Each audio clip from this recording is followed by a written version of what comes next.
If you've ever wondered how am I supposed to run a business and be a present loving mom at the same time, this episode is for you. On today's episode of The Nourished CEO, I brought on maternal mental health expert and transformative coach Kate Kripke to unpack the exact inner shifts that we need to make as high achieving women navigating the emotional chaos of early motherhood and entrepreneurship. Kate and I talk candidly about what it actually looks like to show up for your kids and your career when you're exhausted, stretched thin, and questioning if you're doing any of it right. We dig into mom guilt, identity shifts, nervous system regulation, and why the pressure to be everything to everyone is keeping so many of us drowning in burnout. If you've been silently struggling with feeling like nothing is ever enough as a mom and a business owner, this conversation will help you breathe again and see your role as a mother and a CEO through an entirely new lens. Let's dive in. I am so excited to have with us on the show today, Kate Kripke. Welcome to the Nourished CEO podcast, Kate. Thank you, Laura. I have to say, I love the title of your podcast. Oh, thanks. I had been sitting on that one for a while and had to bring it back for the show rebrand. So I appreciate that. I love Um, it. so for our listeners who don't know you, or this is the first time they're being introduced to you, can you share a little bit about how did you get into this role of supporting women, supporting mothers, and keeping everything together when they're running a job or a career or whatever they're doing on top of motherhood? Yeah. Yeah.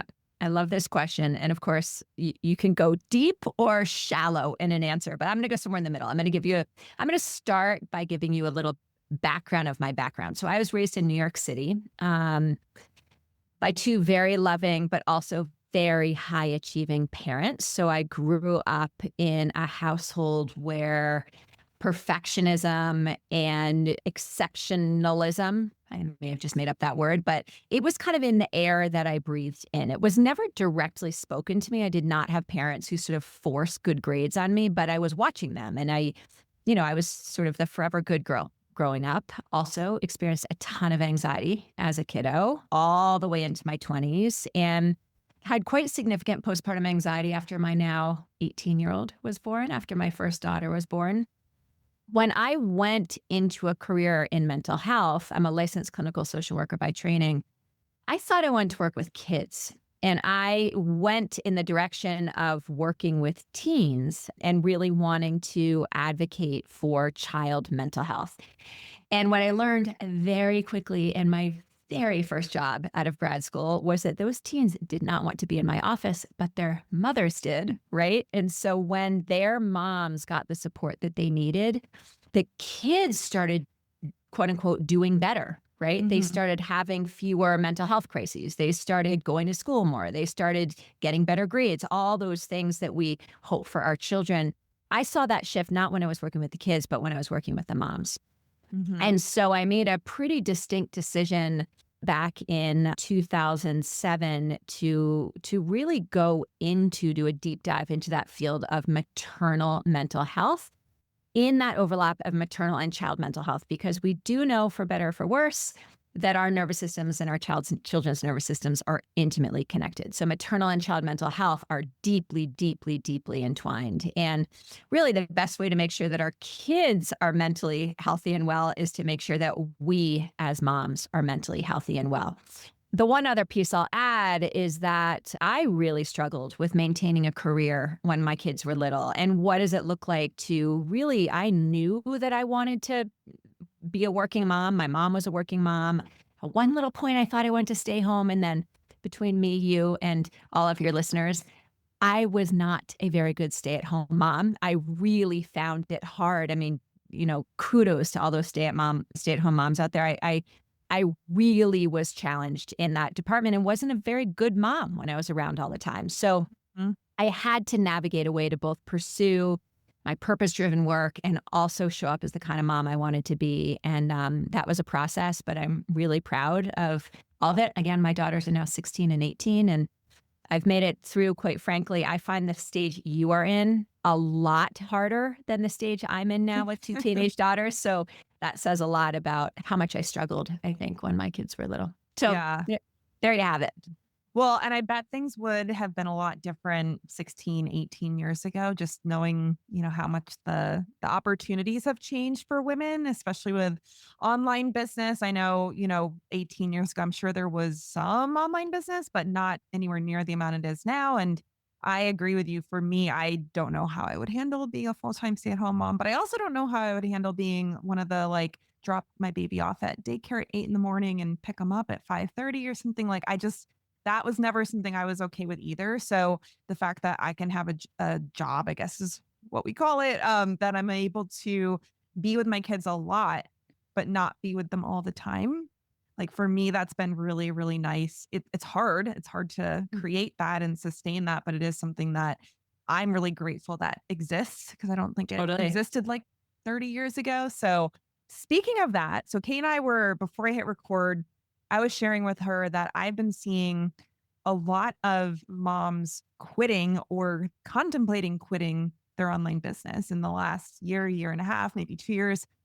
We've been through some really big changes. If you guys heard the solo episode I did I guess it was a few weeks or a month or two ago at this point, where I talked about all the changes I had to make in my business to basically survive going from 1 to 2 kids and the industry changes that are happening this year. So I've just been hearing from a lot of people that are in my world that have young kids that they're like, I don't know if I can do this anymore, or they're taking sabbaticals, or like basically like undefined. I don't know when I'm coming back or if I'm coming back, or maybe I'm going to go get a job. I don't know if I can do this online business anymore. And the reason I want to talk about this is because I do think it's kind of a dichotomy where you either see these business owner moms, and hopefully this isn't me. I really try not to do this, but these business owner moms that look like everything's so easy and it's effortless. And oh my gosh, I'm just like perfectly balancing my like 10-figure business and my beautiful, like everybody's in white dresses and, those children and they're everything's so perfect. Like you see that. And then the other end of the spectrum is like the hot mess mom bun mom that just is like life is falling apart at the seams. And I feel like it seems so much like there's this, it's either you're doing amazing or you're really struggling. And I wanted to talk with Kate about, okay, what about those of us in the middle who we do want to keep our career, we do want to keep pursuing the work that we're called to do, but it's hard when you have kids. So I don't know if that's a good launching off point because I know It's you work with moms, but that's what's been on my mind lately with all of these conversations I've been having with my new mom friends. Yeah. Well, welcome to the club. I think this is a conversation so many people are having, and I love this topic. I think it's a great starting point. I want to, if it's okay, I want to reflect a couple of things before we dive into the deeper part of this discussion. And it's also going to tap into what you said before you brought up this topic. In my experience, both as a mom and a woman in her 50s, and also, someone who's been doing this work for 20 years with, moms from all over the place in different types of work environments like you're describing. The question, the mom struggling, the how do I do this, crosses all the different types of mom, right? So the mom who has the job where she's dropping her kid at daycare and picking her up at 5. The mom who has the job where she's working in an online business from home and she can spend more time with her kids. The mom who's the stay-at-home mom. The questions tend to be the same. And we can think that the answer lies in changing the way we're doing things. And I'm going to tell you right now, and I hope that your listeners leave with this message today. It's not about what we're doing that determines how we're feeling about our life in motherhood. Okay. And hopefully we can leave your listeners too with some like easy to access jumping off points themselves. So they're not just left with concepts. They actually have some things to think about in their own lives. But I think so often we run around thinking it's about all the time we're spending at work or not spending enough time with our kids or trying to balance or having to play all the time when we don't like playing. Whatever it is entirely around what's happening on the inside as we navigate those different things. Does that make sense, Laura? So that's the first thing. The second thing, I actually think you're right that mothering was different 16 and 18 years ago when we didn't have this option of online. I mean, all my work is online now. I used to do face-to-face psychotherapy work. I'm not practicing as a therapist anymore. I'm practicing in a coach, and I can do my work from anywhere. That's a gift. But also, as you and I know so well, the internet does not make it any easier to be a mother, right? Because there's so much pressure and so many shoulds and so many stereotypes that we're also bombarded with. So, I mean, I guess all of what I'm saying right now is we're all just so in it. Whatever the Hmm. situation is, we're so in it. Hmm. So tell me more about the difference between changing the external versus changing the internal, because as I was mentioning, one of the things I recorded on recently was how I had to essentially take most of the deliverables out of my business and really just focus on one program, one solution to one problem, and really just go all in on that so that I could function in my business, let alone thrive. Now, maybe that came from an internal decision to be like, I am not going to try to do everything for everybody. But there were actual like schedule changes, less calls, less funnels that I had to build. So there was things that changed on the outside too. So tell me, when you say it comes from internal changes, what exactly do you mean by that? And then does that actually then reflect outward to behavior change or decisions that you make? It's a really great question. And we're going to look at this as a both and, right? Because obviously we need to take action to create the life we want. It can't just be about shifting some intention on the inside. Okay. So maybe two places to start. First is that many of my clients, myself included, as my own client, I guess, and perhaps you too, Laura, are I would consider to be high achieving women. What do I mean by this? I mean women who have goals, women who like to get things done, women who like to stay organized and in control. And we also tend to be women who like to make sure everyone else is okay all the time, right? We're sort of that temperament of woman that is doing things frequently. So we like to be busy. Okay. We have achieved a lot in our life by using what I'm going to call our achievement brain.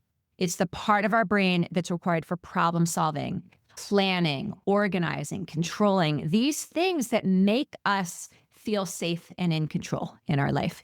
And no problem. It's actually those skills and those brain functions have gotten us very far in our life, right?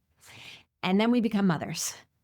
And that shit doesn't always work here, right? Of course, we need some of it. We got to organize. We have to plan ahead. It's not that we can't.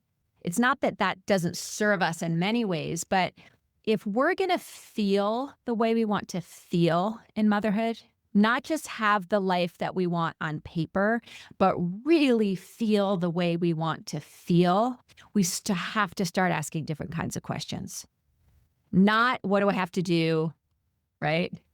What's on my to-do list? What can I take off my to-do list? I mean, again, those are important questions, but if we really are going to access a different experience, we have to go inside. What do I mean by that?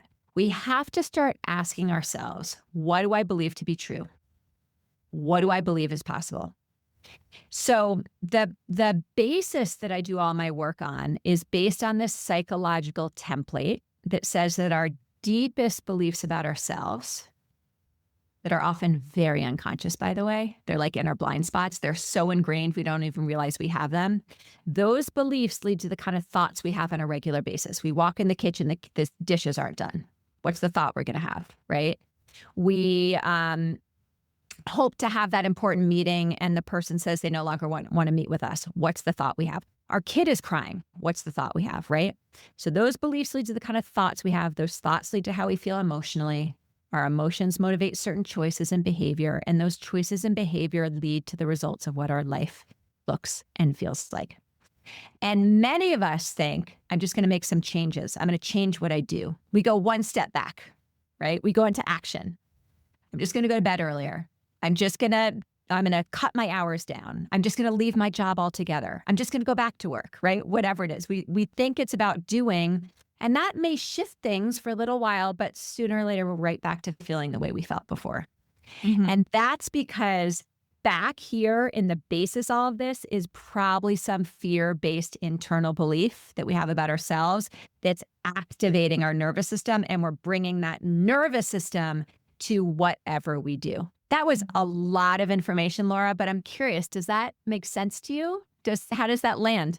Yeah, well, for sure, it makes sense to me. I feel like this is all stuff that, like, yeah, is probably the only reason why I'm surviving the particular phase of business that I'm in is Yep. working on this kind of stuff. Yeah. What are some symptoms or signs that somebody would be overly focused on the achievement type of mindset or brain functioning Yep. in the parts of their life that don't really benefit from that kind of thing? Yep.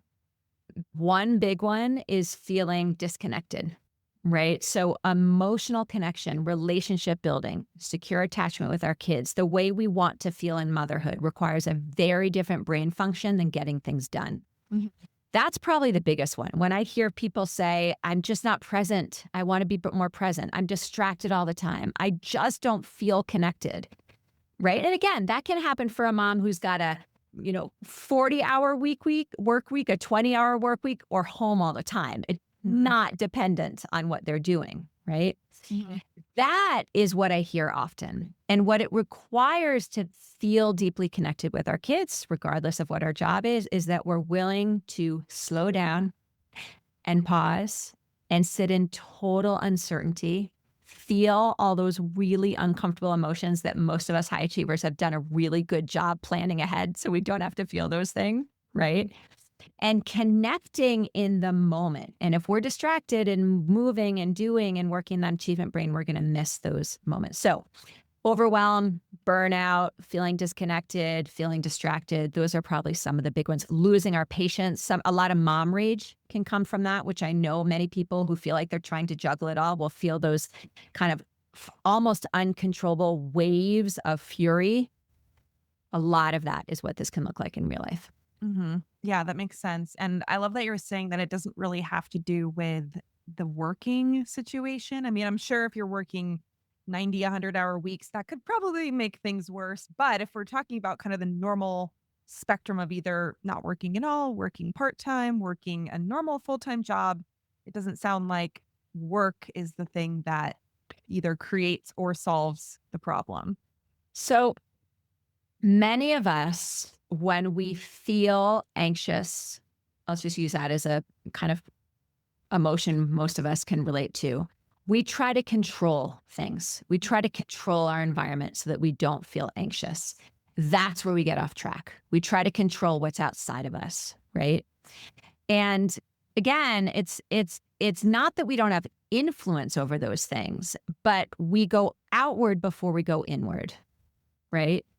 And, the question I invite myself to ask all the time, I would invite all your listeners to ask. I'm sure they've asked themselves this question in other episodes they've listened to of yours. But the question is, how do I want to feel in my life right now? And if my life is not going or feeling the way I want it to, the other super brave question is, what part might I be playing in that? Because it's really easy to blame all the stuff out here, the demands of my boss, right? The kid that won't sleep, the husband or partner that doesn't help. It's really easy to say we feel this way inside because of all of these things out here.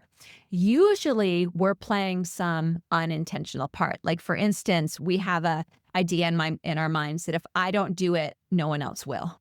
Mhm. No one else will do it as well as I do. If my kids don't have these things right in place, something bad will happen, right? We have these ideas or beliefs that keep us running full steam that leads us to feeling exhausted and overwhelmed. And we get to begin to poke holes in some of those thoughts and beliefs that will give us a little more access to feeling the way we want to from a mental health perspective in our Mhm. life. Yeah. Well, this connects to something you said a couple minutes ago about the question of what do I believe to be true?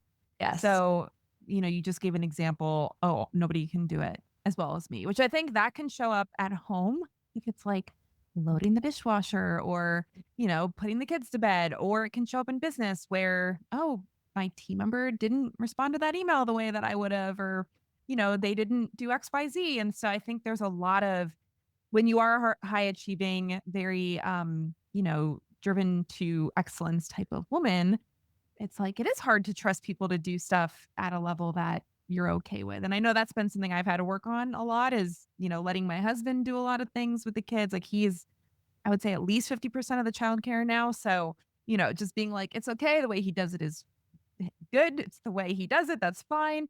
And then, like I said, like trusting my team, even if they're not doing things exactly the way I would, it's fine. Everything's fine. So what other beliefs do you think would be like, if we're just trying to get people to think about stuff, what other types of beliefs could they be looking at that could indicate why they're maybe not feeling as balanced or present or joyful in their motherhood experience?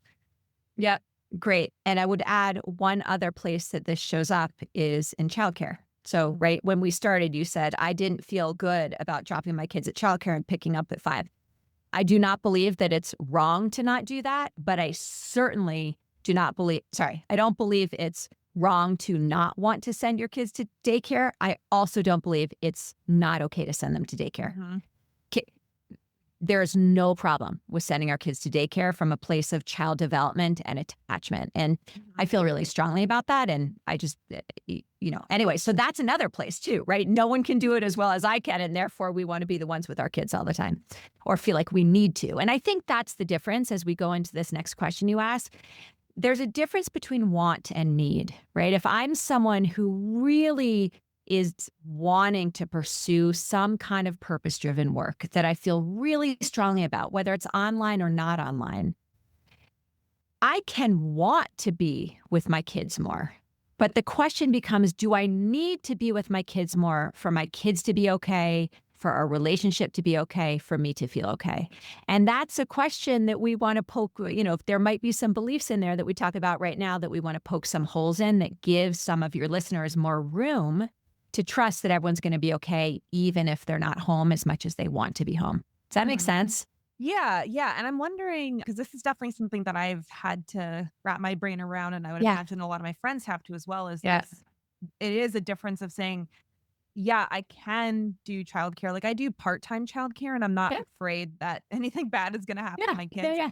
but I Yeah. also am like, "Well, I don't want to be working all day. I don't want Yeah. to not see my kids. I Yes. don't want to miss out on all this, like, really cool," especially at this age where they change so fast. It's like, I don't wanna miss out on that because I'm working, and so I think a lot of my friends who are having just had their babies and in that phase of, "Oh my gosh, every week they're doing a new thing. I don't wanna miss it."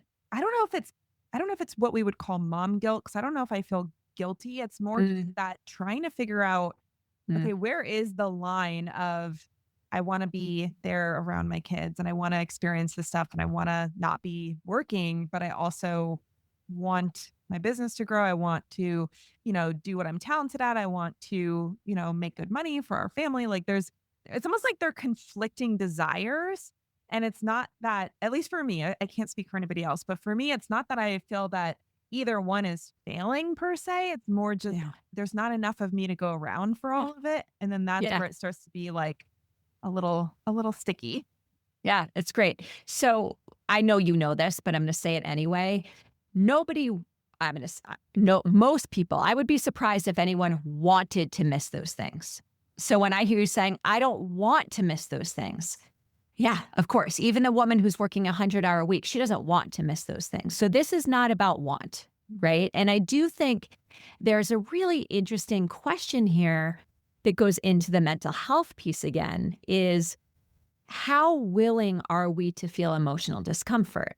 Because missing our children is not a bad thing. Having our children miss us is not a bad thing.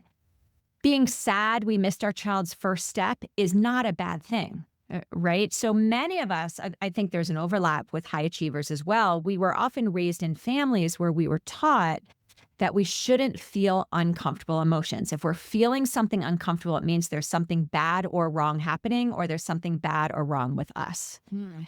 From a mental health perspective, we have got to begin to dismantle that myth because mental health means that what I'm experiencing on the inside is matching what's happening on the outside.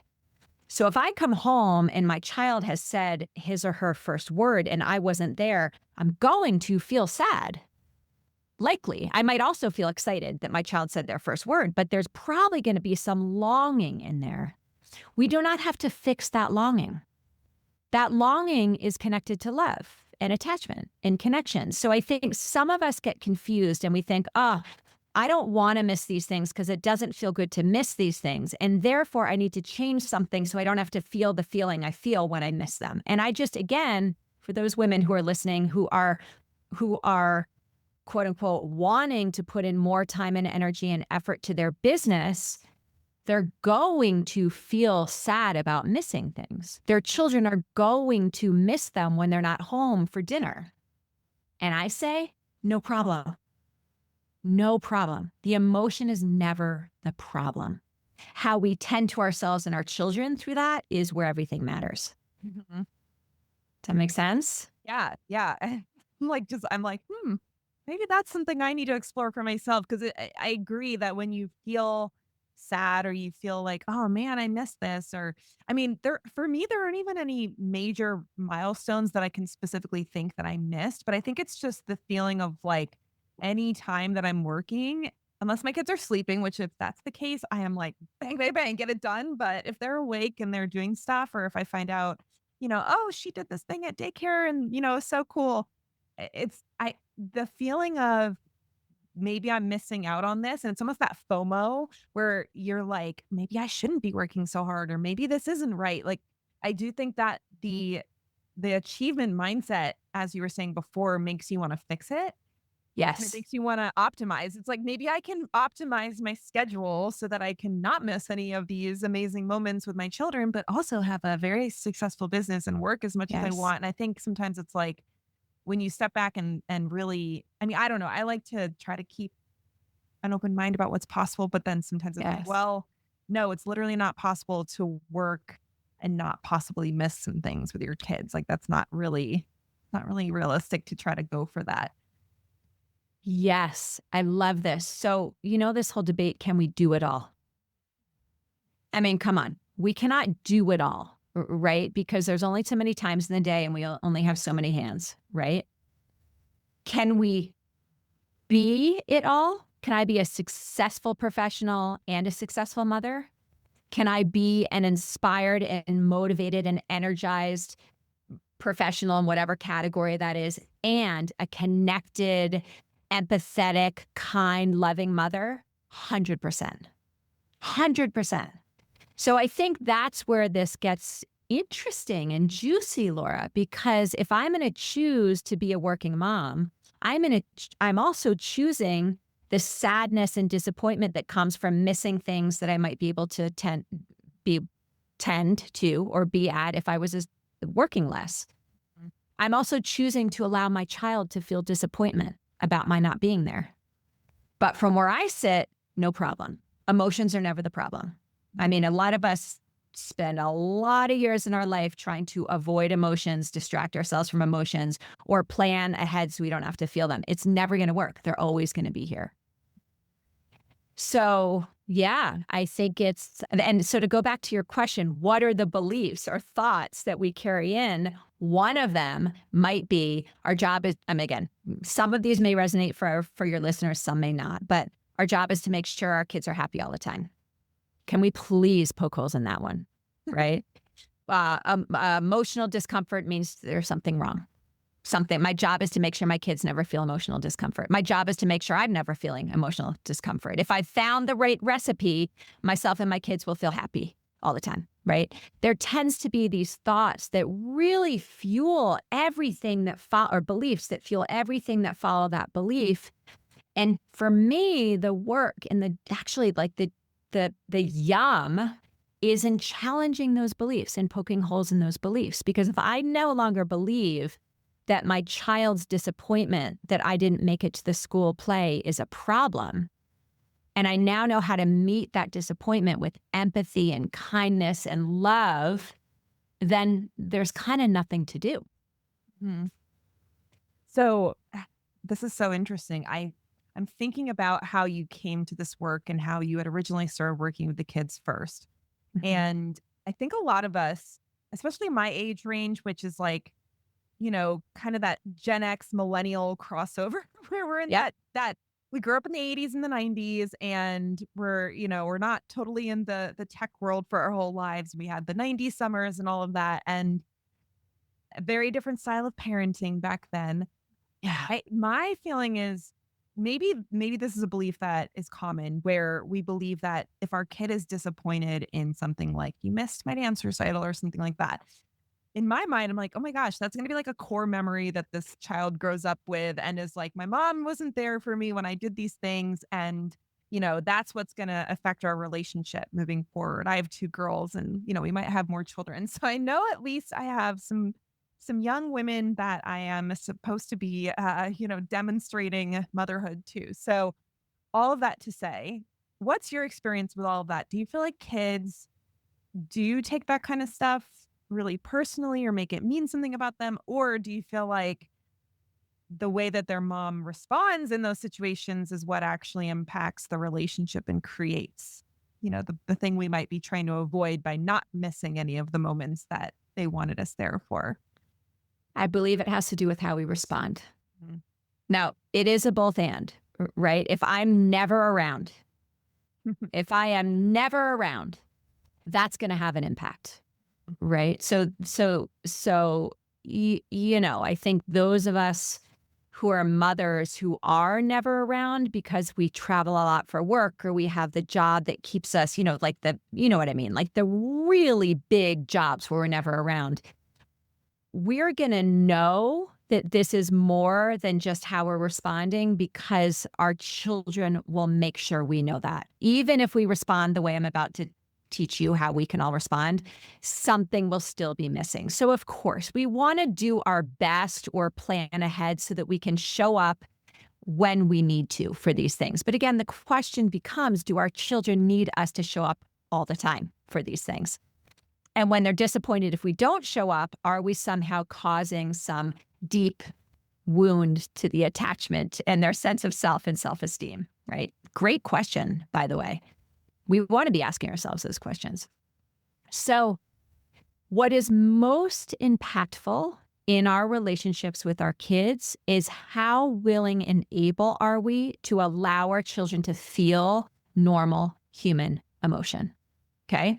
So if I'm the mom that couldn't get to the dance recital or the soccer game or the school pickup because I either chose something to do work based instead or because something ran over and I just couldn't get there in time, it would be really easy for me when my kiddo cries and says, you don't like me, you didn't show up, or whatever kids say, right? Or I hate you, you said you would come and you didn't show up. Or maybe they're just crying and describing how sad they are. My mama heart is going to feel my child's heart.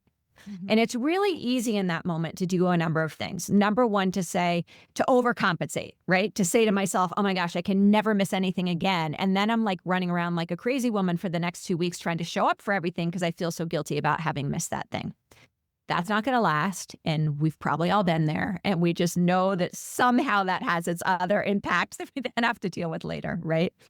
Or we can say, don't worry about it. I'm here now. Let's go get some ice cream, right? Don't feel that thing. Don't feel that thing. I'm going to fix it for you so you don't have to feel that thing, right? Or we might say some version of, give me a break. I'm here every day. Don't be upset. We kind of make some what do you mean I'm never here for you? I'm always here for you, right? Can't you just let me miss one? We can sort of take our fear and frustration out on our kids and unintentionally make them feel guilty for having the emotion that they have. Mhm. And probably all of us have been in all those places in big ways or little ways many times if we're mothers, right? Mhm. The glue in a relationship with our kids is for us to pause and feel our feet on the floor and take as many deep breaths as we need and to remind ourselves the emotion is never the problem and to open our arms and say, yes, of course you're disappointed I wasn't there. Me too. I totally get it. Of course you're mad at me. I said I would be here for pickup and I didn't show up and so picked you up instead. Of course you're mad I wasn't here. I totally get it. Making that kind of space for connection amidst uncertainty and unpredictability and emotional chaos, that is what our children will remember. Mhm. It's so funny because I feel like people always associate the missed event or the mistake or I mean, gosh, I don't even have kids in school. And I feel like there's so many events or like little things that moms are supposed to remember now. I'm like, man, I don't know what that's going to be like when we get to that age. But I think there is that fear that a lot of women have that if they're not doing everything that they think they're supposed to be doing for their kids to have this like perfect Yeah. childhood, that's what's going to create distance in the relationship. Or maybe they have an issue with their own, mother child relationship. And they're like, well, I don't want it to turn out like that. So I better make sure I like do everything for my kids and I'm constantly there and, make sure they're in all the activities they want to be in and all of that. And I do think that you're right. It probably has a lot more to do with the how did the parent treat you when those things were expressed, like when you got upset or when you said this is how this made me feel versus the actual thing itself. And I feel like that can definitely give people a lot of breathing room because it just like takes that edge off of, okay, you don't have to be perfect all the time for you to protect your relationship with your kids. No. What our kids need most from us from the day they're born is to feel seen, heard, and understood. Full stop. By the way, I'm a big advocate for boundaries and right. I mean, we don't want to have the emotions stop us in our tracks. We're essentially saying, if I am a mother raising my child from a place of deep curiosity, help me understand. Wow, you are so mad at me for I see how angry you are that I didn't show up at that recital. Help me understand, what was it like for you when I didn't show up? Like, to really ask the questions from a place of stability without taking it personally. I mean, man, it's easy to take things personally when we're moms, even when our kids are babies and they can't even communicate to us, right? So that's why when we started, Laura, I said it has to come from the inside, because if I don't know how to feel a lot of emotional discomfort and still trust that I am okay, there's no way when my child feels emotional discomfort that I'm going to trust that they're okay at the same time, Mhm. that they can feel big feelings and still be okay, that we can have a big misunderstanding in our relationship where our child feels deeply disappointed by us and still trust that the relationship is okay. So you're right. Many of us weren't raised in families where our emotional needs were met. By the way, I was raised by two parents who I have no doubt loved me, no doubt. But I'm telling you, they were so preoccupied by their anxiety that they didn't have any room for mine. So I needed to learn how to not feel it, right? I needed to learn how to take care of everything so that everybody felt okay all the time. Mhm. And I think even though I went to the right school and I had, I went to sleepaway camp and I had, the right food, the good food on the table and all the things that we work so hard to provide our kids with, I would say that in many ways, my emotional needs weren't met. Meaning when I started to feel anxious or disappointed or scared, I believed there was something wrong with me. I was feeling those things because I had done something wrong. When really I was feeling those things because I'm a human and a little human, by the way. So my feelings, I don't even have the frontal cortex to learn how to navigate them. Of course, I'm feeling those things. Mhm. And that is the biggest gift we can give our kids, whether we're staying at home or working, is to be able to help them feel their own feelings and trust that they're still okay, that we're okay, that the relationship's okay. To me, that is the biggest gift we could ever give our kids. Yeah. Yeah. And it sounds like you can do that even if you're working and even if you're running a business and even if you're not with them 24/7. So, and this is really important because I work with women who are everything from starting a business and they have kids to like me, they had a business, now they're having kids. And I just feel like it really adds this level of complexity. And I do think for that type A, control freak, everything needs to be done the way I want it to be done person, I can speak for myself, that when you have kids, it's like you get to a place where you're like, no, I actually literally cannot control everything. Like there's No, absolutely no way.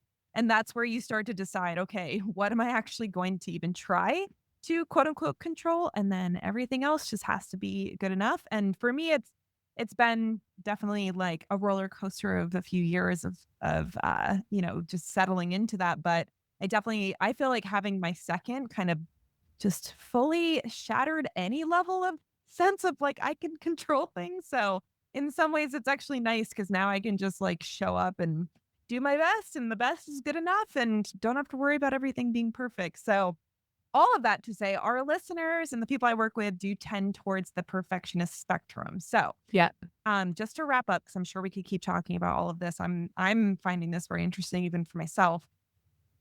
If somebody knows they're that type of like overly controlling, wants to do everything perfectly, wants to do it all, not just be it all, and they're really struggling with either they have kids and they feel guilty putting time towards their business, or they are putting time towards their business, but while they're working on their business, they're, regretting it or feeling like maybe I shouldn't be doing this, or they are really in their business. And maybe it's like me where you're the breadwinner. You really can't not run your business, but they want to feel good about what they're doing. And they don't want to feel like they are making the wrong choice or, prioritizing poorly. What would be initial couple of steps that they could take to really start to walk out of that feeling of, nothing's ever good enough or I'm making the wrong choice? Yeah. Yeah. So, right. So, what I want all of your listeners to know and your clients and all these people that have sort of that are in your, community is that you do not need to choose.